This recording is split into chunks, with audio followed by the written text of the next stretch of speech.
Sorry.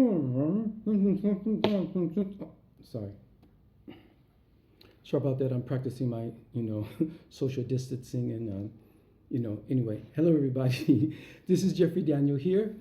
Today is September 4th, 2020. Okay.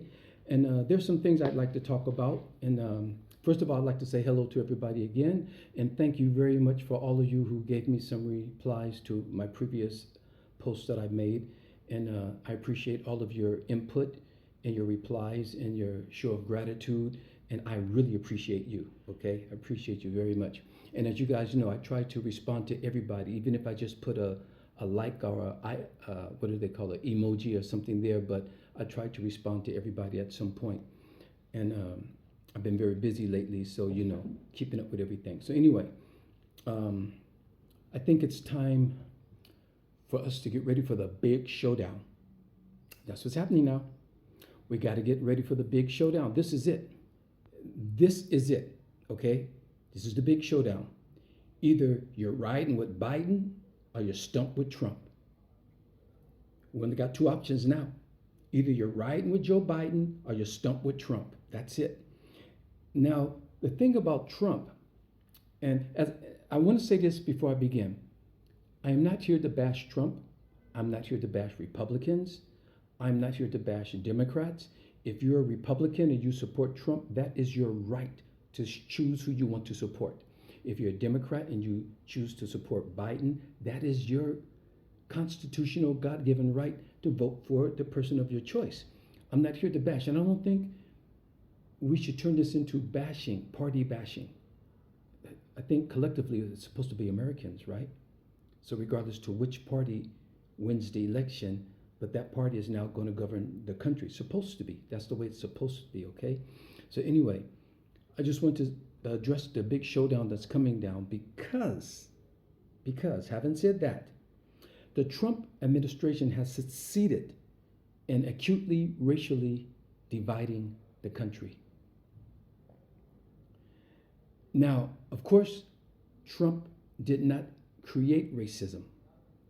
There was a system of racism that was already there before he got into office, before he was even born, okay?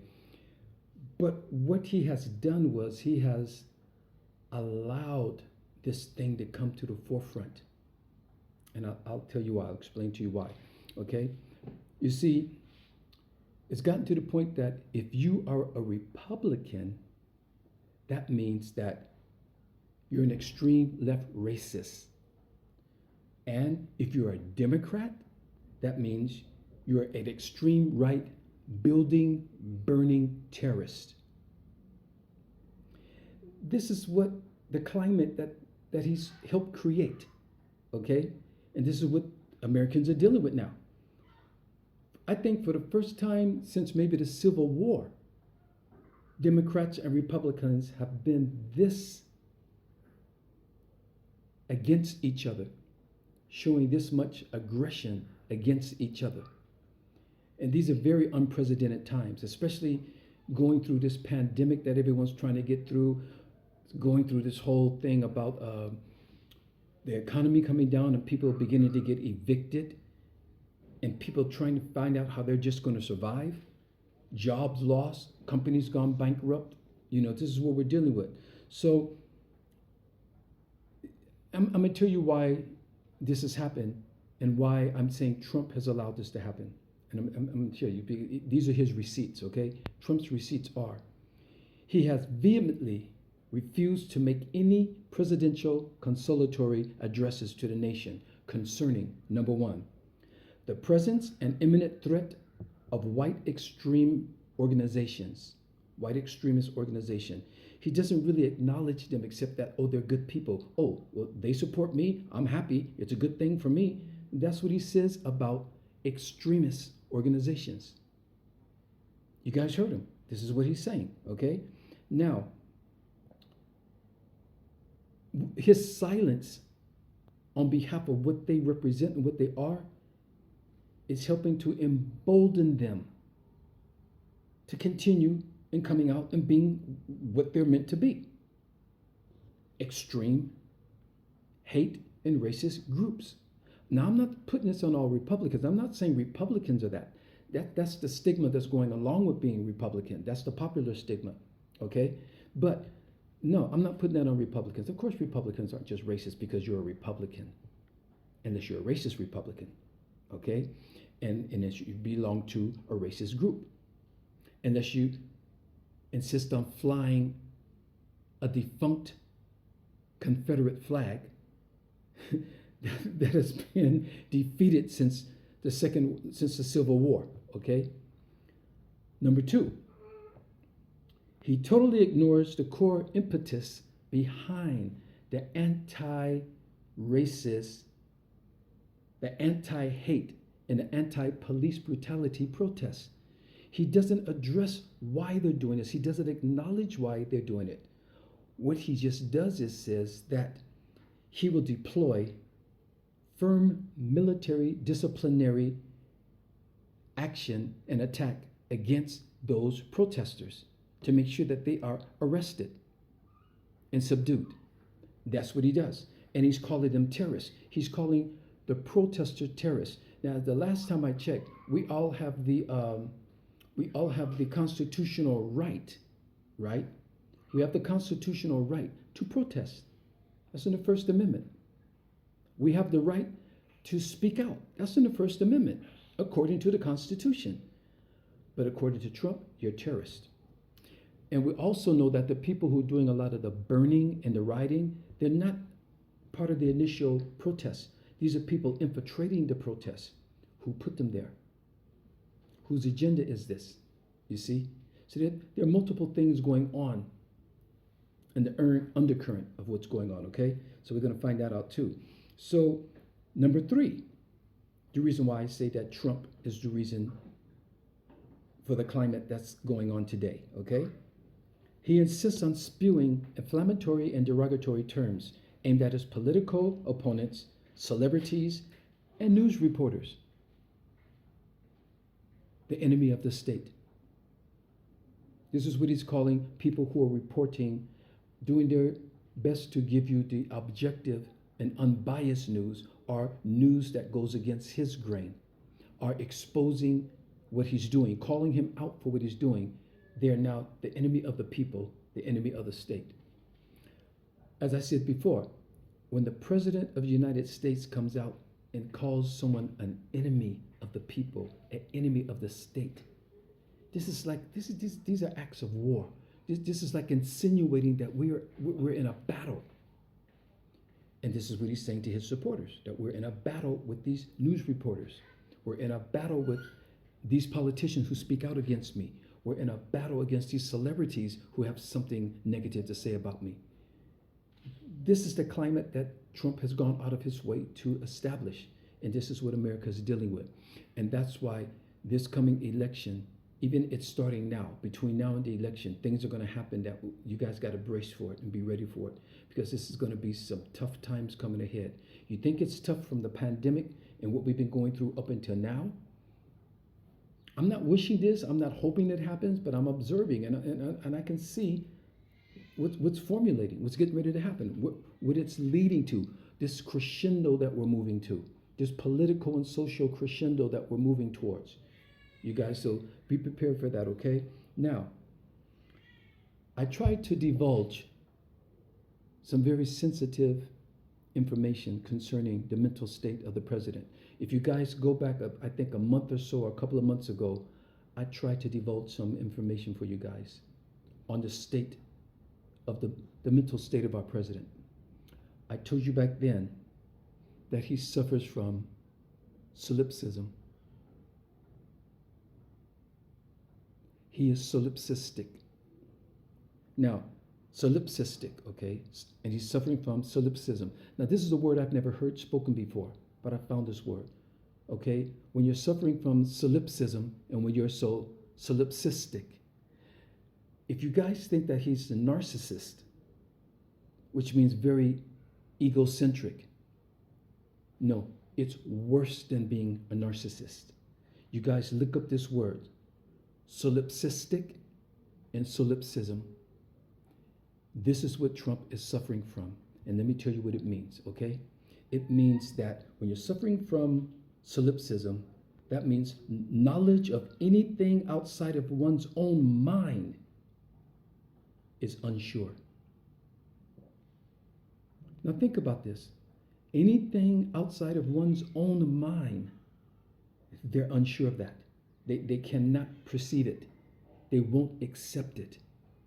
And that's all they can contend with is what's in their mind, not what's in the virologist's mind, not what's in Tony Fauci's mind, not what's in other health professionals' minds, scientists' mind, other objective political contemporaries' minds, just what's in their mind. And how many times have you hear them say, I'm the best of this, or I'm the best of that. No one knows more about that than me. I'm the this, I'm the that, I'm the that.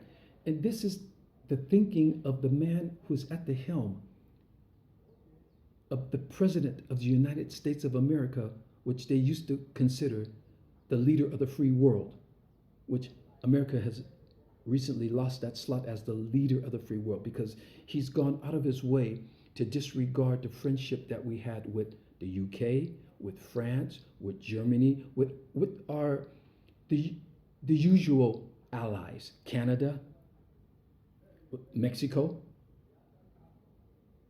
And he tended to team with Russia. He tended to show respect for North Korea and Saudi Arabia. These are the people that he teams with. He's suffering from solipsism. President Trump is solipsistic. I'm not a name caller. I'm not here to bash him. But if you just analyze what he has said and done, just look back. The tapes are there. The videos are there. Go to YouTube and get the best of Donald Trump. You be the judge. And you come back and tell me. Give me feedback on this. Look up the word. Solipsistic, solipsism. Okay? Now, I want to deal with another issue right here. The question is, and think about this, everybody, think about this. What country wants to flood their citizens with guns, with weapons, with military-grade weapons, automatic weapons, AK-47s, and all these military-grade weapons, let alone pistols and shotguns? Now, people go hunting. You know, hunting is a typical human activity. So you got rifles to hunt with, hunting rifles. You wouldn't hunt with an automatic assault rifle. There wouldn't be much left of whatever prey you're hunting. You'd rip the meat apart, right? These weapons are created to kill and do maximum kill. What are they doing in civilian population? What country in its right mind would want these type of weapons in the hands of their civilians? This is what America is dealing with. And this is where we're at. Let me tell you guys something. If you were to remove, and I know, don't take our guns away from us. We've got our right, infringing on our Second Amendment. Can't take our guns away from us. But look at the results of guns being in the hands of civilians. If we were to alleviate guns from the society, do you know what we would get rid of? And I have a list here. Number 1, gang violence and drive-by shootings. It would have to go back, if gangs want to go back and go fist to fist because they can't get along and they got territorial disputes or whatever beef they got, go back to the old days. Boom, boom, boom, boom. Remember back to James Dean movie, Rebel with a Cause or Rebel Without a Cause or whatever the movies are. And back then, remember Michael Jackson's Beat It video? The gang leaders, at least they had a switchblade or something like that. You don't have to worry about drive-by shootings. People sitting in their homes, children sitting in their homes, stray bullets coming and killing people. You didn't have to worry about that back then.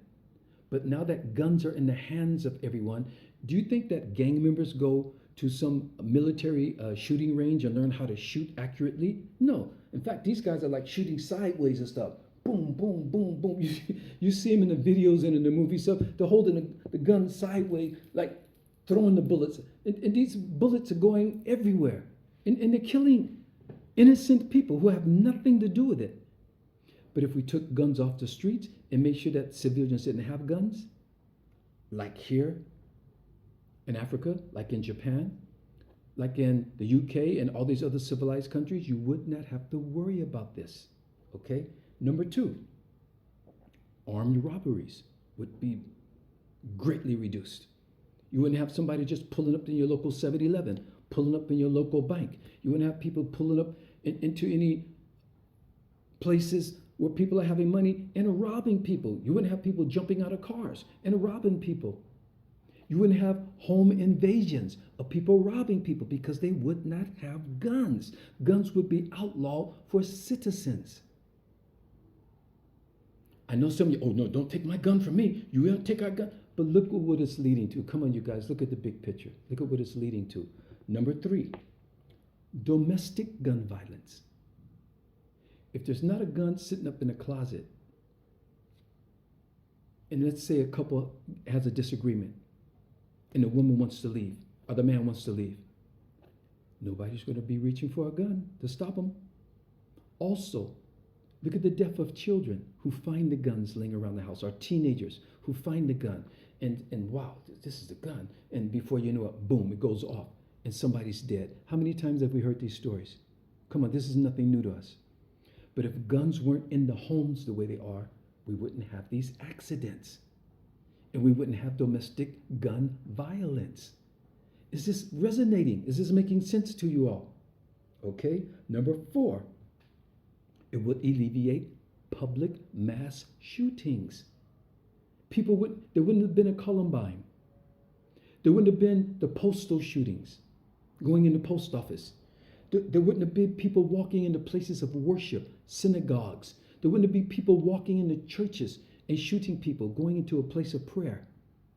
It's insane to think that a human would even stoop that low. Well, I guess they wouldn't be human, they would be mankind. But for someone to conceive, to even commit to, I'm going to walk into a place of worship and kill people. Just so nothing is sacred anymore.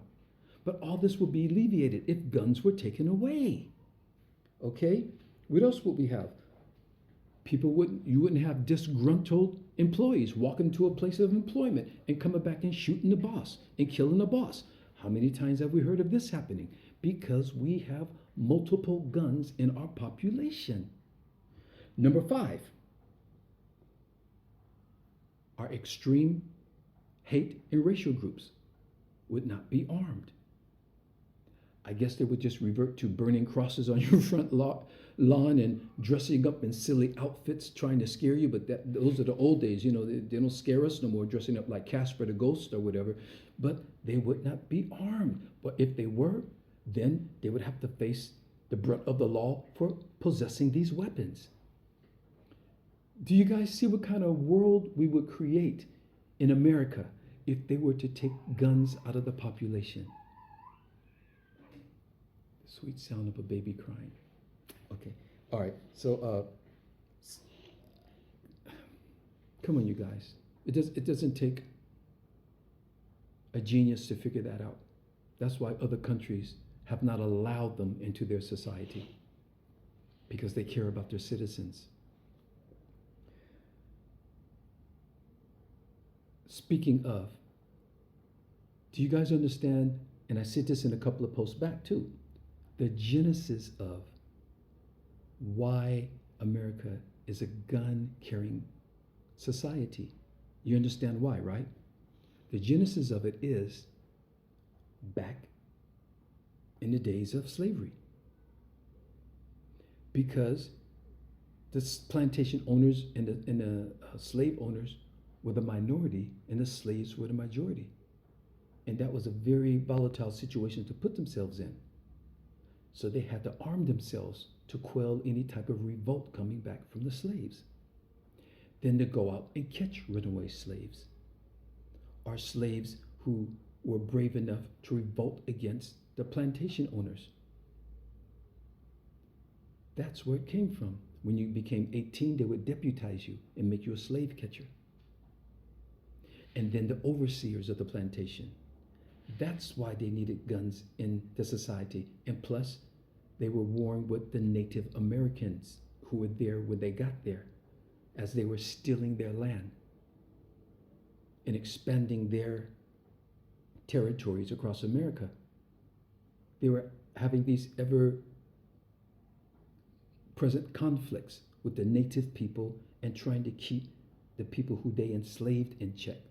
That's where this came from. And it just was never revised.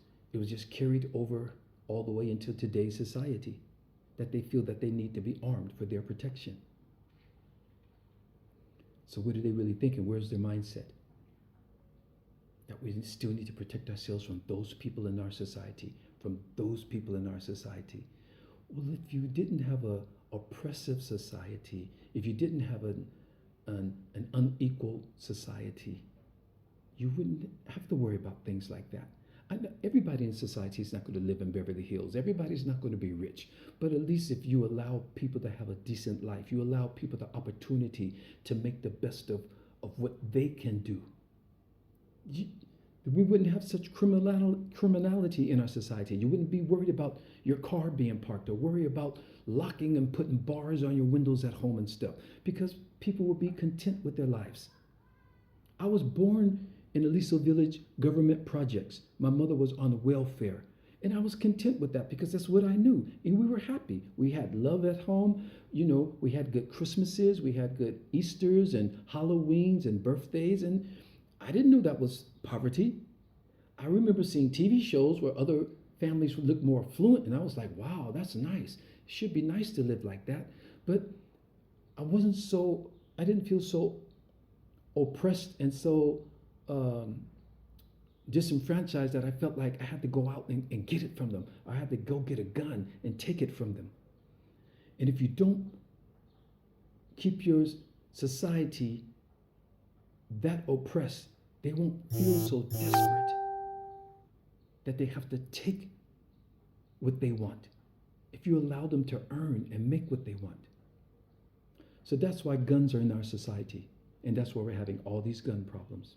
And now that this voting contention is coming up, and these people are arming themselves, the Boogaloo Boys, extreme groups, militia groups, the KKK, and they're going out representing Trump. I saw a whole caravan of people with trucks and stuff with Trump painted on it and 45 painted on it, and they're coming out representing, and they're armed, and they got their rifles, and they got their arms, and they have their ammunition belts going around them and stuff.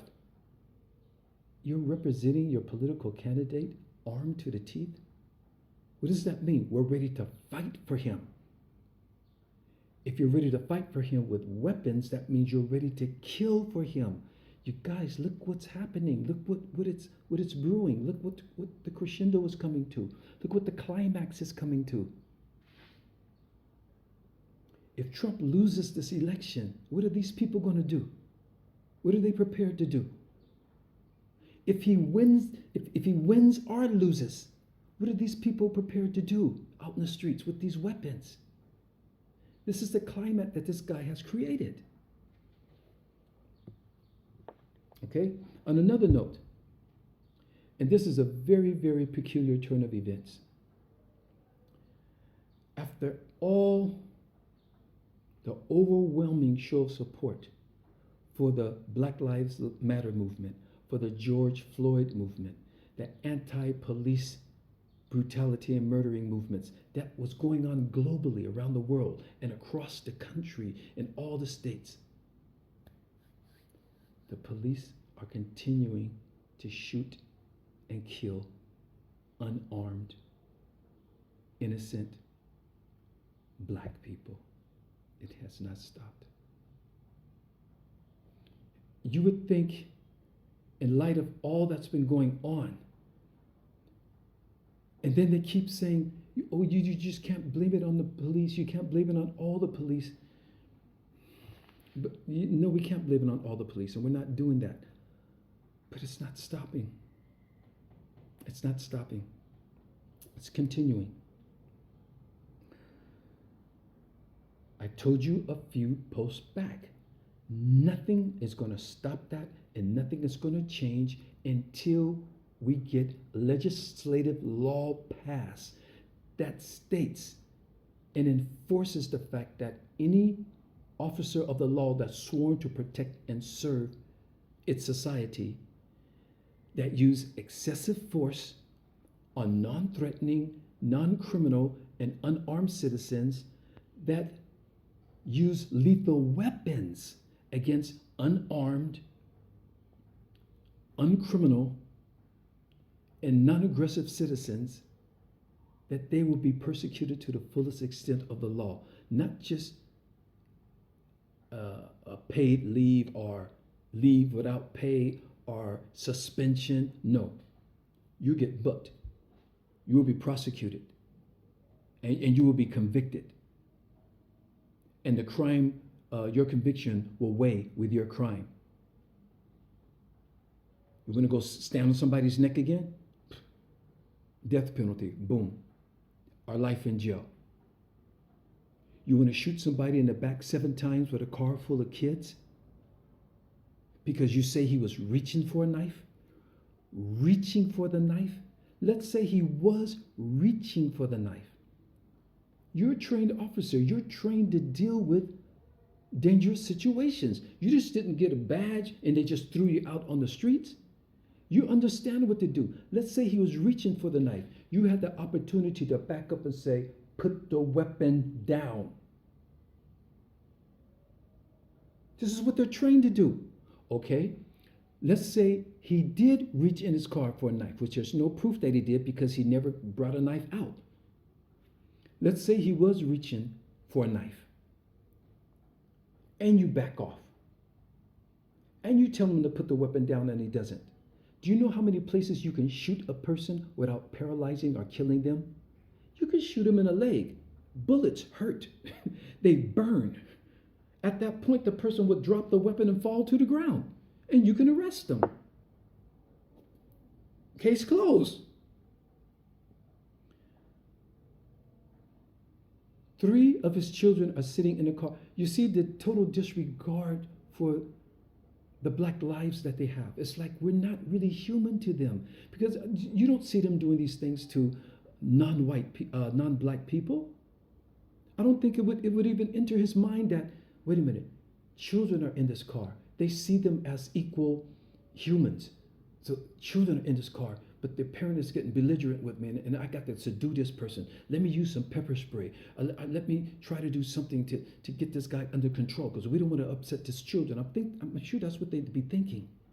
But they just see black children. So they don't clock that. It doesn't register to them that these are human, that this is their father. That is just not registering to them. All they're thinking is, this guy's not cooperating with us.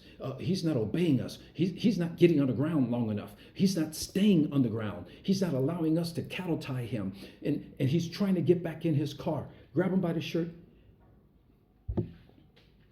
What does 7 bullets have to do with trying to subdue a suspect? What about 1 bullet, okay? If you have to go for the gun, what about 1 bullet? What about 2 bullets? You don't think 2 bullets would bring a person? The guy wasn't the biggest person. He wasn't built like Dwayne "The Rock" Johnson or Hulk Hogan or something. This is an average looking guy. I'm sure 1 bullet in his butt or in his leg or in his arm or something would have pretty much put that guy out of commission. Now he's laying up in a hospital paralyzed. Look at the trauma that his children are growing up with, seeing this happen to their father in front of them. In front of them. Okay, I'm going to leave that alone. But until a legislative law is passed, not no executive sign order about better conduct, or, we're going to put a program here. These police have already been programmed. They've been trained. They're well trained. They had to go to police academy. What do you think they're doing there? So we need a legislative law passed that's going to ensure that anybody who breaks that law of using lethal, deadly, excessive force against citizens who aren't armed, who aren't carrying lethal weapons, who aren't posing a deadly threat to officers, you guys are going to face the full extent of the law. That's the only thing that's going to fix that. That's the only thing. I don't have to talk about that for an hour, okay? Now, here's another interesting thing. Excuse me, you guys. Here's another interesting thing I want to talk about. Coronavirus is real. Don't ever think I'm saying it's real. Don't ever think I'm taking it lightly. It's serious. It's real. It's here. We are in the middle of a pandemic. But my God, when you really look at the whole picture, you really have to think twice. What is really going on here? Yes, people are dying. And my condolences to those who have lost loved ones, who have lost people that you know, healthcare workers, family members, people who have succumbed to this. But there's so much more than what we really know. And that's why there's no one concise, rule or pattern to follow or remedy or one real. Everybody is saying this and that. Your virologists are saying this. Your medical experts are saying this. The Trump administration is saying that. You got other people saying this. Everything is going every which way but what. You got your conspiracy theorists. So people don't know what to believe, okay? What should we use? Should it be hydroxychloroquine? No. Should it be this? We're working on a vaccine. Vaccine's going to be ready by the end of the month. No, vaccines can't be ready that soon. Vaccines should usually take a year or 2 years. No, we're going to have one ready by the end of the year. We're going to have one ready by... It's a mess, you guys. But apart from that, please hang with me. Hang with me, because I think I got something for you, okay? The U.S. cases now stand at 6,150,999 cases. That's in the U.S. alone. I'm dealing with the U.S. Out of 6,150,999 cases, they have 186,798 deaths. Now let's weigh this. Over 6 million confirmed cases, but 186,000 deaths. Of course, 186,000 people dying is a tragedy. Of course it is. I'm not taking light. I'm not playing light of that. But look at that. More people have been taken out by the flu and they had never shut down everything. More people have been taken out by heart attacks. They haven't shut down everything. More people have been taken out by diabetes and they haven't shut down everything. I'm just looking at the reaction and where we're at by all the businesses that have been lost, all of the people who have lost jobs, all the schools shut down, churches shut down. I'm not saying that they never should have been shut down, but to that extent and to that extreme. Now listen to this, you guys, and this is what I really want you to pay attention to. Months ago, it was predicted that when coronavirus comes to Africa, that millions of people were going to lose their life. And they just laid out this thing. But guess what? And I'm only going to deal with the giant of Africa, but Africa as a whole. The Nigerian population is over 200 million people. Well over 200 million people. Okay?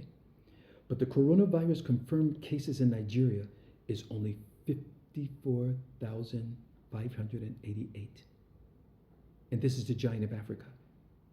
Out of over 200 million people, only 54,588 cases. Now they are growing, but from the time this outbreak happened until now, this is September, only 54,000. I don't mean only as in I'm playing it off, but guess what? Out of 54,588 cases, guess how many recoveries we have in Nigeria? 42,627 recoveries. That's almost a 90% recovery. Guess how many deaths we have in Nigeria up until September 4th? 1,048 deaths. Bill and Belinda Gates predicted that Africa was going to see a massive death toll across Africa. And we were scared. Everybody was panicking. We've been on a total shutdown for a while, and they've just let up the domestic airlines. And now this weekend, they're about to reopen the international airlines. Is this something is wrong? Something's not adding up. Now, I'm not playing it, I'm not playing it lightly. Something is there. Yes, coronavirus is here. But after predicting all these deaths and after all this fear and after all this going on, 1,048 deaths from the time this broke out up until September. When in America, you're getting 1,000 deaths a day. So what they predicted was happening in America is actually happening in the Western world. And the funny thing about it, for some reason in America, they're saying that blacks are dying at a more exponentially higher number than other races in America. So if it's attacking blacks so badly in America, why isn't it attacking the blacks in other part of the world? This is where the most blacks are. I'm in Africa. We're here. Nigeria is the biggest black population in the world, and we only have 1,058 deaths. 1,048 deaths. A 90% recovery rate. So it's not the coronavirus itself that's taking out all the blacks in America. What it is the social. It's what's happening in the society. Let me look, because I'm getting confused. I'm getting hot. I just want to keep up with what I'm writing down. Okay, here we go. What is taking out the blacks so badly in America? It's because of the inequality. That's what it is. It's the social construct, not the virus itself. You see, because of the poor healthcare system in America, because of blacks and people of color are more highly exposed in their working conditions, being on the front line, being healthcare workers, working in positions where they're being exposed to the public more. Also, the poor dietary habits, which have led people into diabetes and obesity, poor heart conditions, asthma, all these pre-existing conditions that are running rampant in the, I would say, the Black, Spanish, and ethnic communities. Because you're sitting in a society where you have, America is a big Disneyland culture. All the fast food places, Papa John's, Shakey's Pizza, Domino's Pizza, da-da-da-da-da-da-da-da, 31 flavors, Haagen-Dazs ice cream, da-da-da. You know, it was funny when I first went to Japan and I went to the supermarkets and I was like, what, you guys don't have gallons of milk? No, the biggest thing they have is like the quart. Wow. You guys don't have the gallons of ice cream? No. You guys don't have the 24-hour pizza? No. Then I thought about it. America is just going into overload. Just overload. I don't mean to talk about anyone, and but because I'm talking about my people too, and you know our people. But you know, you can go to Magic Mountain at Disneyland. Somebody's got a big gulp soft drink in this hand and a supersized hot dog in this hand, and I mean, people are just chugging down junk. I would say that America is one of the most unhealthy countries on the planet. I think it's easy to say. Even though a lot of people are health conscious on the other end, you know, people are into yoga, people are into becoming vegan, people are into fitness and things like that. But you've got a huge population of very, very unhealthy people. And I think it really weighs in on the ethnic people because it's cheaper to buy TV dinners. It's cheaper to buy processed foods. It's cheaper to buy processed meats, you know. And so this is what people are being raised and living on. And you guys are getting an overload of sugars. It makes your body acidity. And when it's happening like that, whenever a virus or any bacteria comes into your system and stuff, it makes it very susceptible to succumb to whatever diseases breaks out. heart disease, clogged arteries, high cholesterol, high blood pressure, hypertension. These are the things that you guys are suffering with. So something like coronavirus comes along, gets into that system, latches onto that, boom, and takes you out. Okay? So I hope I'm making sense to you guys, all right? So, also, ethnic people and black people, I've heard of this on several occasions, being turned away from hospitals.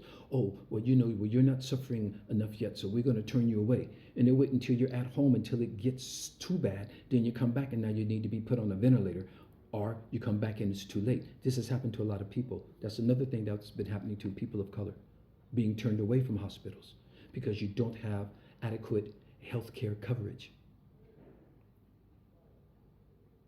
I wonder why they were so determined and vehement about stopping Obamacare.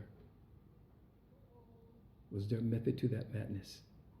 Making sure that you guys did not have universal health care. It's not Obamacare, universal health care. They tagged it Obamacare because Obama did care. Okay, hot topic. Let's go to a hot topic, you guys. Here we go. I'm going to a hot topic that a lot of people kind of like, whoa. And if you don't have the kahunas to address this issue, you would go whoa and stay away from it. But I think I would like to address this issue. The Nick Cannon and the ADL issue.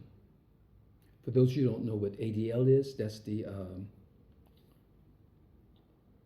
Anti-Defamation League that the Jewish community set up. So they can have a barometer.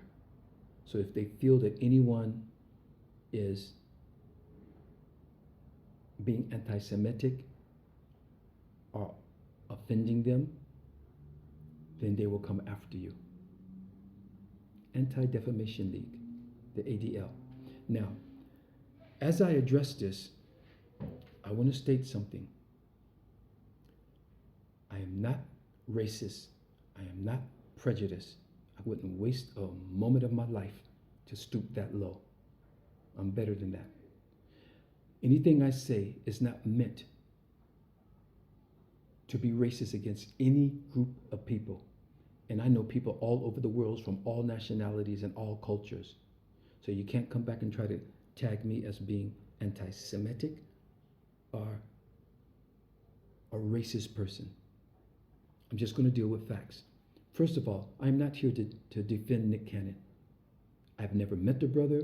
I don't know him personally, but Nick Cannon is our brother, and we have to show love for him. We don't throw our people under the bus. No, we should not do that. But he made his choices, and he has to, abide by the choices that he made. Okay? So he has to deal with that.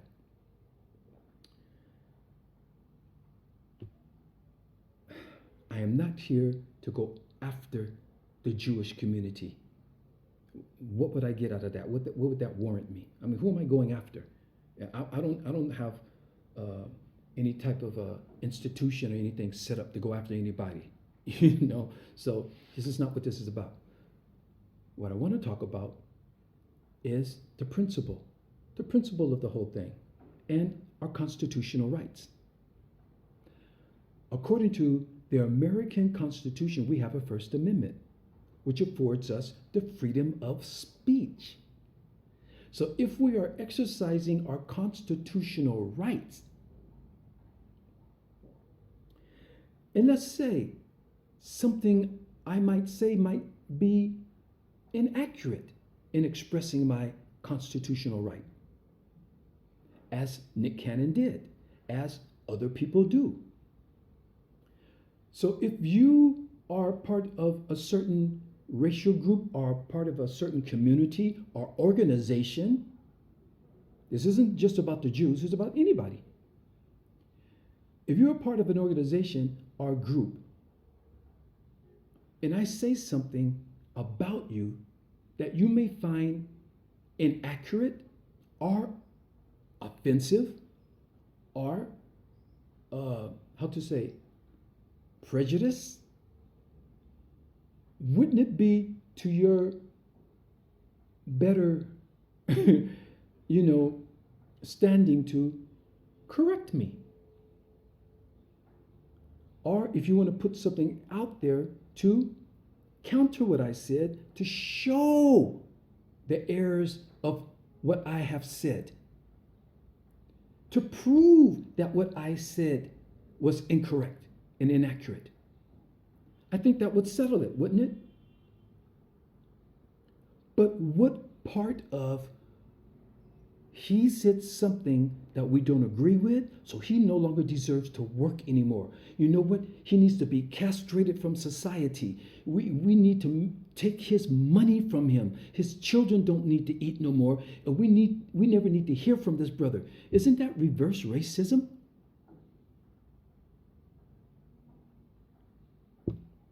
Does that even solve your problem? Now, in the beginning, Nick Cannon said that he wanted to sue them for cutting off his TV show for something he said. For some reason, he eventually capitulated to the pressure from them. What happened, I don't know. We don't know. I'm not here to judge the brother. We weren't a part of that scenario. We were all just, spectators and watching what happened between him and Professor Griff. But I feel if Nick Cannon said something that you didn't agree with, you had every opportunity to pull him to the side and say, hey, look, Nick, we don't agree with what you said. Why don't you go back and, correct and show Nick categorically how what he said was incorrect. Wouldn't that be the way to do it? Rather than pull this guy's employment out from under him or anybody? So what does that mean? Because I'm speaking on the issue, now you guys want to make sure that I never work again? That nobody comes to my shows again? That my records don't sell again? That I can never find? Come on, what is this about? How are you going after people like that? And you guys, I think the Jewish community would be very compassionate after what they have been through, the Holocaust and all that. And they show us how they're Holocaust survivors, Holocaust museums. We go to see the movies Schindler's List, Inglorious Bastards, and all these things were the scenes of the Holocaust, and we cry along with them. We have compassion with them. I work with Jews. And it's a funny thing, as we've had a relationship with the Jews for decades, going all the way back to slavery times, all the way back to the Jim Crow era, where mainstream America didn't want to deal with blacks, so Jews formed entertainment industry. They signed people like Cab Calloway, they signed Duke Ellington, they signed Billie Holiday. Do you guys notice that all these old jazz people, Jews were their managers, they were their record companies? So in a sense, if it wasn't for the Jews, in that sense, we wouldn't have been put on the way that we were put on back in the days. The movie with, what's her name? Etta James, about the movie of Chess Records. They were for the Chess brothers. They were European Jews. And they said from Chess to Chess, the Chess Record Company, with Bo Diddley and Howling Wolf and Etta James and Little Walter. They were Jews. All the movie companies in that. The Warner Brothers, 20th Century Fox, Universal, Columbia, all these were formed by Jews. The first movies, Stormy Monday and all these movies, the black movies that came up, they were Jewish movie companies. So we've had a relationship with them. The Jews were in the Civil Rights March. The Jews helped formulate the NAACP, which they benefited too because mainstream America were prejudiced against Jews as well. Do you guys know that when they first allowed Jews to enter UCLA, the University of California, Los Angeles, that they had a derogatory term for it? They called it JewCLA because Jews were going there. So the Jews were going through kind of the same thing that we were going through too. But we were getting really the very brunt end of the deal. Worse, But they were being discriminated against too. Even though where they are today, They own the internet. Mark Zuckerberg owns the internet, and they're billionaires. They're in Forbes. They got billion dollar companies and this and that. You know, we're barely coming up to that. We haven't gotten there. We're getting there. But you know, but off of the association that we put together, the NAACP that they put together. In fact, they were the members of the board. They were chairmen in that for a long time. If some are still are, I don't keep up with the NAACP anymore. Anyway, so you guys, so this isn't about. I think that anybody, Jews, Latinos, Asians, blacks, whites, everybody should be sensitive to each other's, you know, we should just be sensitive to each other. If somebody says something wrong, especially if they're not out there waving hatred at you and saying, we need to get them, we need to stop them. Yeah, there wasn't hate talk. It wasn't hate talk. So if you felt what he said was inaccurate, all you had to do was correct the brother. If you think what I'm saying right now is inaccurate, then correct me. But if you want to go to my place of employment and say, hey, you take him off the air, take his records off the radio, take his videos off of YouTube, because he said something that we don't agree with, I would call that reverse racism, discrimination. I'm addressing the principle. And the fact that we still have our First Amendment, which gives us the freedom of speech. Until that's taken away, we all have the right to freedom of speech. Not hate speech, not death speech. But if we're disseminating certain information, if we're, going back over certain histories and talking about these things, they do it in schools. They do it in churches.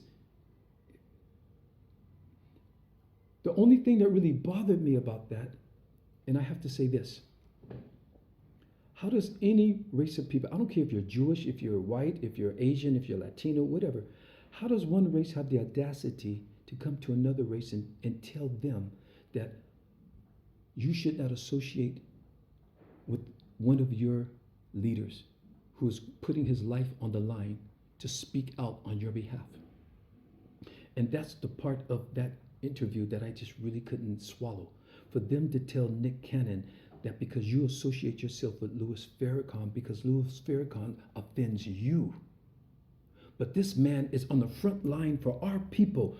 Agree with him or not, love him or not, this guy has dedicated his life to stand up on behalf of me. And because what he says offends you, I should disassociate myself with him? What do you have that's speaking up for me? What do you have that's trying to help empower my people? Have you put something there in that place? But yet you want me to disavow the one that's there on my behalf? That doesn't make sense. Now, if you feel what he says offends you, then you deal with that with him. And you show us categorically. Don't just say he's anti-Semitic and he spews hate and he hates Jews. Show us categorically how, because I've listened to his speeches. I've read what he said. He says he doesn't hate Jews. He is not anti-Semitic, but he is calling out the evil people in that community who are doing the evil biddings. That's who he's calling. He doesn't call out the whole Jewish community as a whole, but he's calling out the ones who calls themselves the Jews who aren't the Jews, that the Bible said that they would be of the synagogue of Satan, and they would say it's the Jew. So go after the Bible, because it's written in the Bible. Those who say they are Jews, but they're not the true Jews, but they're of the synagogue of Satan. Farrakhan didn't write that. That's in the Bible. So go after the Bible. And go after everyone who reads the Bible, who reads that line.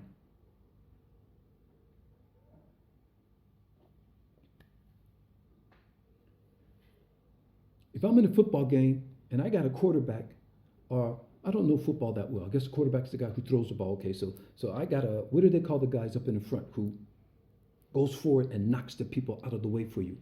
If I got a good guy like that in that position, I'm sorry, you guys, I don't follow sports. And if I'm running with the ball and this guy is in front of me helping knock people out of my way who's trying to knock me down, do you think I'm going to let that team come and say, hey, we don't like that guy because he's knocking people down out of the way too good? This guy's doing me a favor. How am I supposed to disassociate myself with him? So that's what I have to say about that, you guys. And at the end of it, I'm still going to say, I love all people. Republican, Democrat, Jews, Muslims, Arabs. I don't like everything you guys do. I may not love some of the things you guys do, but I cannot get up out of my bed in the morning hating anybody. This would be a waste of my time. Okay, I'm getting long with this, guys. I didn't mean to get this long, but I don't want to forget anything. Okay, I think I got it all. That's everything that I wanted to say. Okay, well, okay. Am I helping bringing some balance and symbolism to these situations? Am I trying to help us find solutions to help us get out of this stuff, you guys? This is what we're trying to do. We're all in this together. We're headed for the big showdown. As we're headed for the big showdown, as I said before, don't let them base you into the race war, because you see that Trump, he's deploying these government agent, these military men. This is what he wants to do. You know what I think? I think some of these police killings that are continuing is trying to infuriate us to make us want to come out with our guns and want to attack, but it's not working. So they're getting frustrated because I think the race war that they're anticipating has not happened yet, and I think they're trying to make it happen. So people, please don't get caught up in this race war that they're trying to bait us into. Okay? Take a moment and step back. If you see something happening that's unsavory, try to get away from it. Try to walk away from it. If it pursues you, okay, you may not have any other choice but to defend yourself. Okay? All right? Unless they pass legislative law, nothing's going to change. The police are going to continue killing us and using excessive force. We need legislative law. If Joe Biden's going to do that, bring him in. If Trump promises to do that, believe it when you see it. I'm sorry, you guys, but that's just how I feel about the whole thing. So Democrats, if you really want Trump out of office, get yourself together, because Trump supporters, they're together. They're together. It looks dangerous. It looks hateful. It may look racist to some people out there in their caravans, on their bikes and stuff like that, armed and saying that, but they're amalgamated. They're galvanized, I should say. They're galvanized. Democrats, you guys need to galvanize yourselves. You guys need to stop worrying if the vice president nominee, is she really black? She's not. She's a woman of color. That should be enough, okay? She's a woman of color. If she's black or not, if she's Indian, whatever, she's a woman of color. That should be enough, okay? Democrats, get your act together if you want to get this guy out of office. Otherwise, you guys are going to fail miserably, okay? And it's going to be on you. You have nobody else to blame, okay? Get your act together, Democrats, if you want this to happen. And vote. The Republicans, they got their act together. You might not like their act. It might offend you. Whatever the case, they got their act together. Okay? So get it together, you guys, because it's going to be a big showdown this coming election. And you guys try to stay in. Try not to go out into these conflicts that they're having out in the streets, because you might get shot. You might not make it home alive. People are being killed. You're watching this. And it's not even black against white or something. It's even whites against whites, because that's how the parties are getting so contentious against each other, okay? So you guys be very careful out there, okay? I love you all. All lives matter, which means black lives matter, white lives, Asian, whatever. All lives matter and black lives matter, okay? Black lives do matter. If all lives matter, black lives have to matter too, because black encompasses all, okay? The whole spectrum. So let's treat everybody the way you want to be treated, okay? Okay, I love you all. Make love great again. I'm here in Abuja, Nigeria, you guys, and I'm wishing you all the best. Take care of yourself. Wear the mask when you need to wear it, when you have to wear it. Keep yourselves and your family safe, because it's still out there. But the way these numbers, something's not adding up. Something's not adding up. And all this that they predicted that was going to happen in Africa is not happening. And we pray they're opening the international airlines this weekend, and we hope that that doesn't allow more cases to come in. So we have to monitor and see how all this goes, okay? So you guys, please stay safe, okay? Make love great again. We're not going to stop until we make love great again, because we will all be great, okay? Take care. I love you. Bye.